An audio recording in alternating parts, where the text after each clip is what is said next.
Hello बच्चों, welcome to MS classes. आज के इस वीडियो में हम लोग पढ़ने वाले हैं 10th क्लास का फिजिक्स का बहुत ही इंपॉर्टेंट सा टॉपिक्स, जो कि हमारा होगा दर्पण सूत्र। तो इसको हम लोग आज प्रूव करेंगे। तो बहुत बच्चे इसको देख करके पहले ही डर जाते हैं। ये डरने की कोई बात नहीं है, ये बिल्कुल बच्चे के खेल है। एक बार आप अच्छे से ध्यान से देख लेंगे ना, तो आराम से ये बन जाएगा। आइए हम लोग देखते हैं कैसे हम लोग प्रूव करते हैं। तो इसका कुछ हम पहले ही प्रतिबिंब बना रखे हैं ताकि वीडियो लंबा ना हो जाए, इसलिए पहले ही बना दिए हैं। यदि ये चीज़ आपको बनाने के लिए नहीं आता है तो इसके लिए हम अलग से वीडियो बना रहे हैं, आप अच्छे से जाकर के यूट्यूब पर देख लीजिएगा, ठीक है। तो इसमें कुछ हम डेटाएं दे रखे हैं, देख लेते हैं इसमें क्या है। तो देखियो, यहाँ हमने अवतल दर्पण का यहाँ पर एक सहारा लिए हैं। इसमें एक ये होता है मुख्य अक्ष, और इसको बोलते हैं ध्रुव, इसको बोलते हैं फोकस बिंदु, और इसको बोलते हैं वक्रता केंद्र। हमने क्या किया, किसी एक वस्तु को यहाँ पर ले लिए हैं, और वस्तु से ना जाने लाखों किरणें निकलती है, लेकिन उन किरणों से हमें मतलब नहीं। प्रतिबिंब का निर्माण करवाने के लिए हम लोगों को सिर्फ दो ही किरण की आवश्यकता होता है। पहला जो हम किरण लिए हैं मुख्य अक्ष के समांतर लिए हैं। यदि कोई मुख्य अक्ष के समांतर आती प्रकाश की किरण है, वो दर्पण से परावर्तन होने के बाद वो फोकस से गुजर जाता है, ठीक है बच्चों।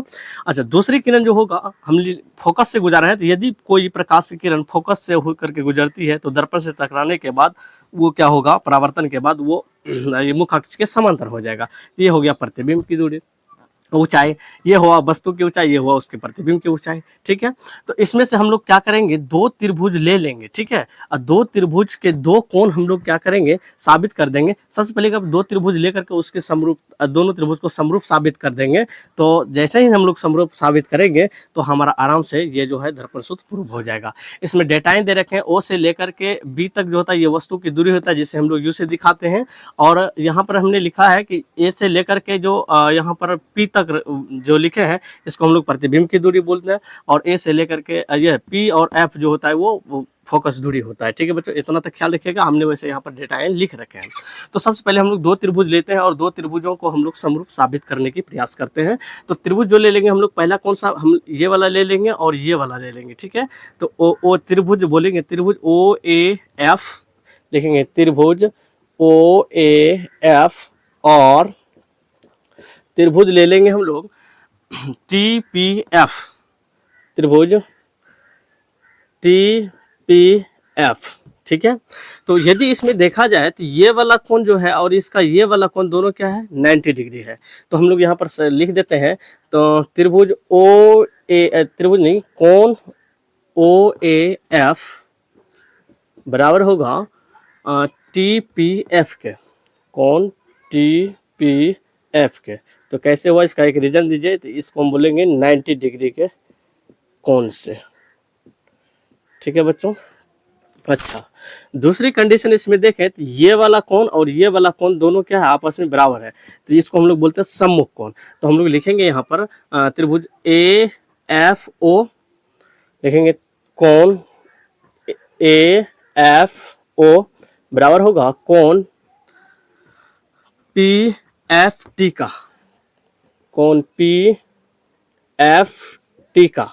और ये हो जाएगा हमारा इक्वेशन नंबर 2। तो कैसे इसको रीजन दे देंगे, सम्मुख कोण, सम्मुख कोण से।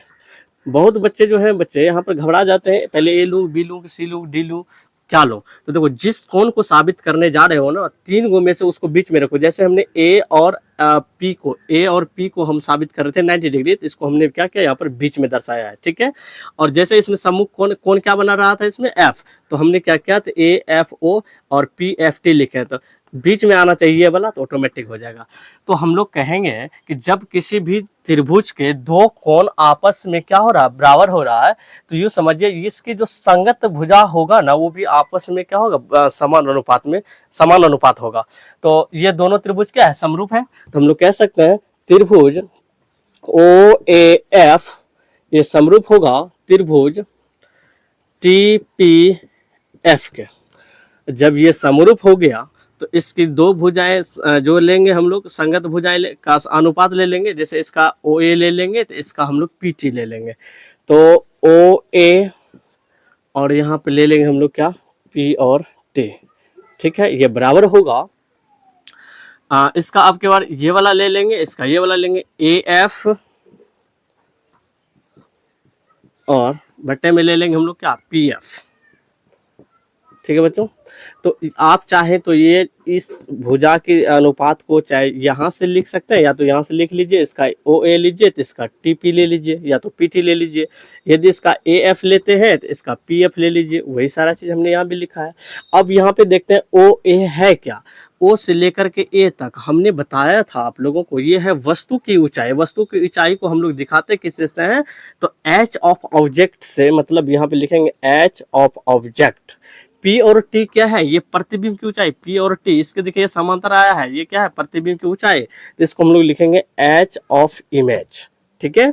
बट अब देखते हैं ए और एफ। ए और एफ क्या है, ए एफ, ये तो हमको दे ही नहीं रखा ए एफ क्या है, तो हम लोग यहाँ से ढूंढ के निकालेंगे। तो निकालने के लिए प्रक्रिया क्या होगा, पी से लेकर के एफ तक और एफ से लेकर के ए तक। तो कहने का तात्पर्य ये होता है कि ए एफ ऐड करेंगे प्लस हो जाएगा यहाँ पर पी से लेकर के एफ तक, पी एफ बराबर निकल जाएगा हमारा ए पी, ए और पी।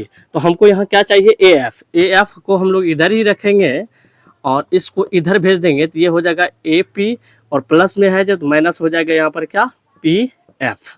ठीक है बच्चों, इसको चाहे तो हम लोग यहाँ पे लिख सकते हैं कि ए एफ के बराबर होगा यहाँ पर ए पी माइनस का पी एफ। ठीक है बच्चों, और नीचे में है पी एफ, कोई दिक्कत नहीं है। लिखो इसको, एच ऑफ ऑब्जेक्ट बटे एच ऑफ इमेज बराबर ए पी। ए से लेकर के पी तक की दूरी क्या है, हम लोग ढूंढेंगे। ए से लेकर के पी तक की दूरी क्या है, ये वस्तु की दूरी है, तो हम लोग लिखेंगे वस्तु की दूरी क्या होता है, यू। अब पी से लेकर के एफ तक, पी से लेकर के एफ तक क्या है, तो यहाँ हमने लिखा है फोकस दूरी, तो इसको हम लोग फोकस से दिखाएंगे, एफ से। पी और एफ क्या है, तो पी और एफ हम लोग जानते हैं ये क्या है, एफ है। ठीक है, तो इसको हम लोग मान लेते हैं इक्वेशन नंबर 1। ठीक है, तो हम लोग क्या करेंगे, और दो त्रिभुज को पकड़ते हैं, समीकरण एक और बनाने के प्रयास करते हैं। तो इसमें क्या होगा, हम लोग देख ये वाला त्रिभुज ले लेंगे और ये वाला ले लेंगे। ठीक है, तो मतलब एन आई एफ और बी पी एफ, इन दोनों त्रिभुज को यदि हम लोग समरूप साबित कर दो तो फिर हमारा ये आसान हो जाएगा। तो हम लोग लेते हैं यहाँ पर त्रिभुज कौन सा लेंगे हम लोग, एन आई, यहाँ से लेते हैं बी पी एफ लेंगे, त्रिभुज बी पी एफ ये, और यहाँ लेंगे I N I F, N I F त्रिभुज। यदि इन त्रिभुज को हम लोग क्या करो, समरूप साबित कर दो तो फिर हमारा ये आसान हो जाएगा। इसको हम मिटा रहे हैं बच्चों, ध्यान से देखिएगा। तो इसमें हम लोग देख रहे हैं कि ये वाला कोण और ये वाला कोण जो है ना आपस में 90 डिग्री का हो रहा है। ठीक है बच्चों, तो हम लोग क्या करेंगे, तो इसको लिख सकते हैं त्रिभुज N I F, N I F कौन लिखेंगे, कौन एन आई एफ बराबर होगा कौन क्या, इधर से बी पी एफ का, बी पी एफ का। ठीक है बच्चों, अब देखो ये जिस प्रकार से हमने इसको साबित किया था ये वाला, तो चाहे तो आप इसको नहीं लिखिए, आप डायरेक्ट सिमिलरी लिख दीजिए। ठीक है, अब क्या होगा कि जिस प्रकार से आपने यहाँ पर साबित किया था ये वाला चीज को, सेम उसी प्रकार से आप साबित कर लीजिएगा। यदि नहीं होगा तो आप हमको पूछिएगा, तो फिर हम बता देंगे। ठीक है, तो हम लोग डायरेक्ट से इसको लिख रहे हैं, त्रिभुज बी पी एफ समरूप है त्रिभुज एन आई एफ का। तो यहाँ यदि समरूप है तो हम लोग लिख सकते हैं बी पी बटे हो जाएगा इसका एन आई, जैसे इसका बी पी ये वाला लेंगे तो इसका ये वाला ले लेंगे, और बराबर हम लोग लिखेंगे कि मतलब पी एफ, और बराबर हो जाएगा इसका आई एफ। यहाँ से भी लिख सकते हैं या तो आप यहाँ से भी लिख सकते हैं। ठीक है, पी एफ या तो आई एफ, ये वाला भुजा ले लीजिए, कोई फर्क नहीं पड़ेगा इसको, ये वाला आप ले लिए, ये वाला ले लिए। तो अब हम लोग देखते हैं बी और पी है क्या। बी और पी जो है ये है वस्तु की ऊंचाई, देखिए ये समांतर रेखा आया है ना, तो ये है वस्तु की ऊंचाई, तो इसको हम लोग लिखेंगे एच ऑफ ऑब्जेक्ट। और एन आई है क्या, ये प्रतिबिंब की ऊंचाई, एन आई ये वाला प्रतिबिंब की क्या है ऊंचाई, तो इसको हम लिखेंगे एच ऑफ इमेज बराबर पी एफ क्या है, तो पी एफ हमारा है यहाँ पर फोकस, यानी एफ से दिखाते हैं, आई एफ नहीं है। तो आई एफ का मान इसमें दिया ही नहीं, तो हम लोग कैसे निकालेंगे आई एफ? तो हम लोग यहाँ से फिर नापेंगे आई एफ, यहाँ तक आने के लिए आई एफ जोड़ पी एफ करना होगा।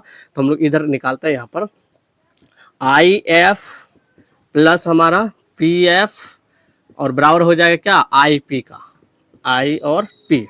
तो हमको चाहिए यहाँ पर क्या आई एफ, तो आई एफ को हम लोग इधर ही रखेंगे, तो इधर आई पी और ये प्लस में इधर आएगा तो माइनस का हो जाएगा पी और एफ। ठीक है बच्चों, तो हम लोगों को चाहिए था वही, तो हम लोग इसके जगह पे इसको लिख सकते हैं कि आई पी और माइनस का यहाँ पर हो जाएगा पी एफ। ठीक है, तो एच ऑफ ऑब्जेक्ट बटे एच ऑफ इमेज आप लिखिए यहाँ पर, एफ तो यहाँ पे है ही, और आई पी है क्या, तो आई और पी क्या है, तो आई से लेकर के पी तक ये है हमारा प्रतिबिंब की दूरी, तो हम लोग यहाँ पर लिखेंगे क्या भी।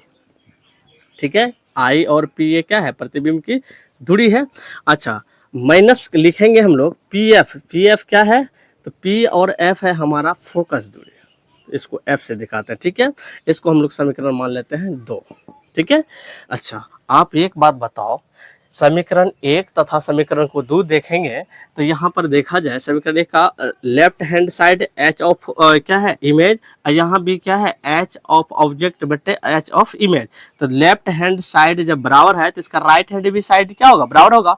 तो हम लोग यहाँ पे लिखेंगे फ्रॉम इक्वेशन 1 एंड यानी सेकेंड। ठीक है, तो इसका लेफ्ट हैंड साइड जब बराबर तो राइट हैंड साइड भी क्या हो जाएगा इसका बराबर होगा। तो हम लोग यहाँ पे लिख सकते हैं यू एफ माइनस का हो जाएगा यहाँ पर एफ बटे यहाँ पर एफ और बराबर हो जाएगा इधर एफ और बटे भी माइनस क्या एफ। ठीक है, अच्छा ओ सॉरी यार यहाँ पर एफ नहीं होगा, हाँ इस प्रकार से यहाँ पे हम लोग क्या करेंगे क्रॉस मल्टीप्लाई करेंगे, तो यहाँ पे हो जाएगा एफ गुना एफ तो एफ स्क्वायर हो जाएगा, इससे इसमें कीजिए तो यू और भी हो जाएगा, प्लस माइनस की वजह से हो जाएगा यू और एफ, और उसके बाद प्लस गुना माइनस यहाँ पर इससे इसमें हो गया, इसमें हो गया। ठीक है बच्चों, अब इसमें से इसमें करेंगे तो माइनस हो जाएगा भी एफ और माइनस गुना माइनस की वजह से क्या होगा प्लस का यहाँ पर एफ स्क्वायर। ठीक है,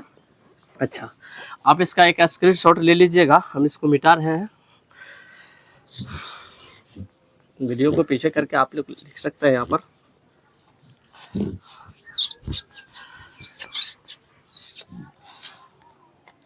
तो यहाँ पर थोड़ा सा एक चीज़ और देख लीजिए, ये दोनों जब बराबर में है दोनों प्लस में है तो ई एफ और एफ स्क्वायर ये क्या होगा कट जाएगा। तो यहाँ पर हमको चाहिए कि यहाँ से यू भी माइनस में इसको इधर ले आएंगे और यू एफ माइनस में इधर ले आएंगे तो प्लस में आ जाएगा। तो लिखेंगे हम लोग यहाँ पर यू एफ और ये इधर आएगा तो क्या होगा यहाँ पर प्लस का यू एफ सॉरी भी एफ ये होगा, ये वाला भी एफ और इधर आया तो ये यू एफ हो गया प्लस में, और उधर क्या बचा हमारा यू और भी। तो अब हम लोग क्या करेंगे कि सभी पदों में दोनों तरफ क्या करेंगे यू भी एफ से भाग दे देंगे। तो लिखेंगे सभी दोनों तरफ ऐसे, दोनों तरफ यू भी एफ से भाग देने पर। ठीक है बच्चों, तो जैसे यू एफ है यहाँ सॉरी यहाँ पर भी एफ बट यहाँ यू भी एफ प्लस यहाँ यू एफ है, तो यहाँ लिखेंगे यू भी एफ बराबर यू भी है यहाँ पर, तो यहाँ लिखेंगे यू भी एफ, सभी से भगा दे देंगे। यहाँ देखिए क्या सब कटता है, ये से ये कट गया कैंसिल, ये कैंसिल, ये से ये कैंसिल, ये से ये कैंसिल, और इधर क्या कैंसिल होगा ये से ये और ये से ये कैंसिल होगा। तो यहाँ कितना बचा ऊपर में 1 बटे यू प्लस यहाँ पर कितना बचा 1 बटे भी, ठीक, और बराबर में क्या बचा इधर 1 बटे एफ। ये है हमारा दर्पण सूत्र। ये काफ़ी आसानी से, बहुत ही आसानी से ये प्रूव हो गया। ठीक है बच्चों, जितना इसको क्या कीजिएगा आप लोग थोड़ा सा पीछे करके इसको लिख लीजिएगा। ठीक है, तो इस वीडियो को यहीं तक रखते हैं, आप अच्छे से इसका स्टडी कीजिए। बहुत जल्द आ रहे हैं लेकर के प्रतिबिंब का निर्माण, उसमें भी कोई घबराने की बात नहीं है, जल्दी लेकर के आ रहे हैं। ठीक है, बने रहें MS क्लासेस। थैंक्स।